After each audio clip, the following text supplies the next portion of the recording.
Are you preparing for the Life in UK test or have just started and feeling like everything is scattered? Apps, random questions, YouTube videos, but nothing feels complete. I was in the exact same situation and I just cleared the exam last week. And trust me, the biggest problem is not difficulty, it's lack of structured learning.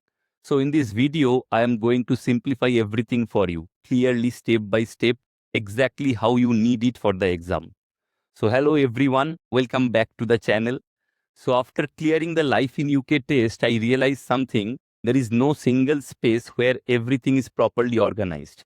You will find apps with questions, random videos, bits and pieces everywhere. But nothing gives you a complete structured understanding. So I went through the official book completely and then now I'm creating the series I wish I had. So it's simple, structured, fully exam focused. This is day 1 and there will be another day 2 video which will cover the entire foundation topics which will be good for you to clear the exam. So let's start. So let's start with the basics, and this is more important than it looks. The UK is geographically located in the northeast of Europe and it is made up of 4 nations: England, Scotland, Wales and Northern Ireland. Now, don't ignore this. Questions do come directly from this line. In fact, almost every slide I am showing you, you can expect 2 to 4 questions in the exam. Now, I will share a trick that personally helped me remembering these things easily. So, DPGA, that things you are seeing in the red here, DPGA, D for David, Wales, P for Patrick, Northern Ireland, G for George, England, A for Andrew, Scotland. These are patrons saints of the 4 nations. Why it is so important? Because questions can come from patron saints, national days, symbols. So if you see here, I have just organized it 1st March, 17th March, 23rd April and 30th November. So this is little easy for you and this is one trick which will help you connect everything. So now let's go slightly deeper, but only what matters. For each country, focus on capital, patron saint, national day. Let me walk you through quickly. Wales, capital is Cardiff, parliament name is Senedd, national flower or symbol is daffodil, patron saint Saint David, saint's day 1st March, and national food is Welsh cake. Northern Ireland, capital is Belfast, parliament name is Stormont, national symbol or flower is shamrock, patron saint Saint Patrick, saint's day 17th March, and the national food is Ulster fry. Same for England, capital is London, parliament name is Palace of Westminster, national flower is rose, patron saint is Saint George, saint's day is 23rd April, and national food is roast beef or fish and chips. For Scotland, it's Edinburgh, capital is Edinburgh, parliament name is Holyrood, national flower is thistle, patron saint name is Saint Andrew, saint's day is 30th April, and national food is haggis. So in my actual exam, I got multiple questions from just this area, so don't skip this. Second is rights and responsibilities. This topic looks easy but very scoring. Rights in UK, that is freedom of speech, freedom of religion, rights to vote, right to a fair trial, join or form trade unions, and responsibilities are obey the law, pay taxes, serve on a jury, respect others. Important tip from me that questions can come in multiple choice format where you need to select multiple choice answers. So read all these options carefully. Festivals. Now let's talk about festivals. Very common exam topic. Key dates which you should remember: 1st April, April's Fool's Day. In UK, even newspapers and TV can publish jokes. 31st October, Halloween. So you have seen that people go in costumes. They play trick and treat. 5th November, Bonfire Night, related to Guy Fawkes. We'll cover history later in day 2.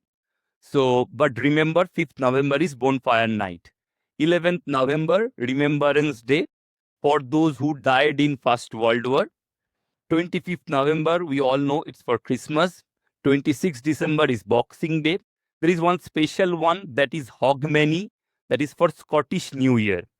One important exam questions I got, that public holiday in the UK is also called what? And the simple answer is bank holiday. So don't miss that.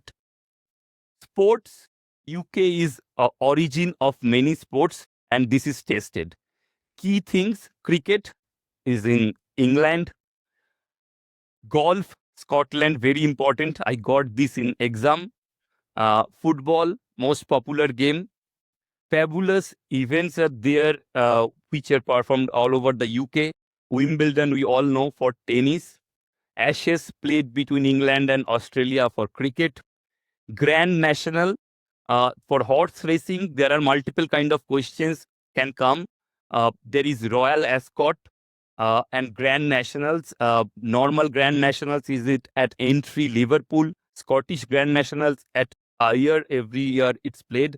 And National Horse Racing Museum is in Newmarket, Suffolk.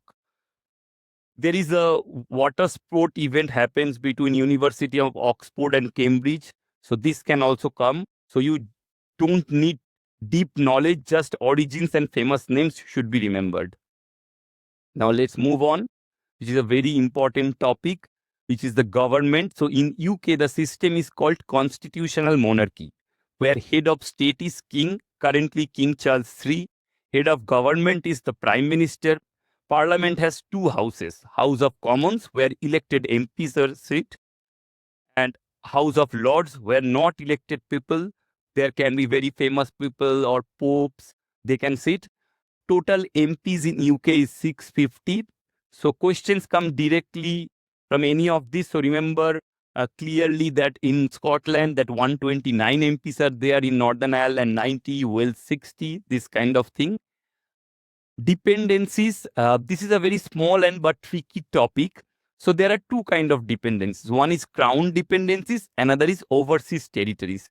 Crown dependencies, Isle of Man, Channel Islands, and overseas territory, Falkland Islands, St. Helena. Important is they are linked to the UK but not part of it. So please remember this. Prime ministers. So don't try to remember all prime ministers. Focus only on key ones. Robert Walpole, he is the first PM of UK in 17th century. Margaret Thatcher, who is the first female prime minister in UK history in 19th century. Winston Churchill, who got very famous in World War II. Clement Attlee, he is very famous for NHS. And another questions that comes in the exam, that who was the elected prime minister in 1945 too. So don't get confused. Though Winston Churchill was there in World War II and he became the Great Britain survey in 2002, but the elected prime minister in 1945 was Clement Attlee. Harold Macmillan, there is a very famous speech that used to come in the exam, that is Wind of Change, and he was very famous for decolonization and independence. David Cameron, we all know recently for Brexit referendum, so where Brexit happens and finally it got over in 2020. And there is another question that used to come, which is not related to prime ministers, but in 1944, R.A. Butler, who is a member of parliament, who passed the bill for free secondary education. And from Churchill's first speech was in the World War situation that I have nothing to offer but blood, toil, tears and sweat. This also appears in few of the exams. Now let's move to monarchs. Very long history, but only remember highlights. So in 1066, the Battle of Hastings happened, where William the Conqueror, or William I, he was there and Norman rule begins.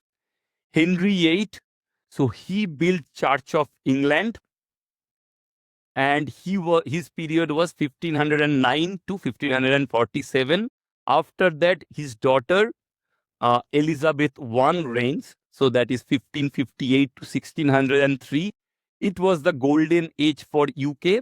you need to remember there are two questions comes from Elizabeth I period, that in which monarch period that English settlers began to move to North America colony, and the answer should be Elizabeth I. And Spanish Armada, Armada means army. Spanish people tried to come to UK to build the Christianity again for the Catholic, but Elizabeth I was the monarch who fought it and won it. 1625 to 1649, Charles I was the monarch.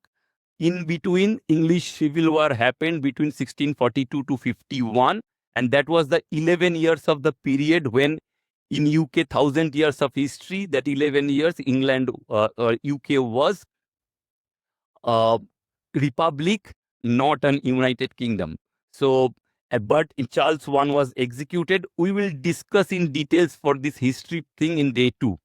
1837 to 1901, Queen Victoria was there. Victorian era, industry, empire, all these things happen in Queen Victoria's period. She gave the Victoria Cross first time for the Crimean War. 1952 to 2022, Elizabeth II was there, and that is the longest reign in the UK. Currently, Charles III is there. So that's enough for the exam from this monarch thing. Now, court and justice. I know this part feels confusing. Even I struggled. But so let's simplify. So there are two types of cases in UK that mostly happens. One is civil cases, another is criminal cases. In England, for civil cases, we have county court or high court. Depends on the severity. Most civil cases in the civil disputes happens in county court in England, Wales, and Northern Ireland, and very serious or complex civil cases happens in high court. Whereas in Scotland, same thing does in sheriff court and court of session. Normal cases happens in sheriff court, and very highest civil court cases, most serious cases happens in court of session in Edinburgh. In criminal cases, for England, it's magistrates courts or crown court, and for Scotland, it's justice of peace or high court. There is a difference between juries. So in UK, a jury can be part of the entire process in court session. So in England, only 12 people can be jury, and in Scotland, 15 people can only be jury. And these jury members can be randomly selected from the Election Commission register. So keep it very simple. And for there is another thing in youth court, mainly for the ages 10 to 17 years. So there is no media, no public, and it can be only heard by district judge or up to 3 trained magistrates. So that's it for day 1, the foundation. In the next video, I will cover the history that is the most important for the exam, people and social change, sports, art, films and literature, and some important notes that I want to convey to you.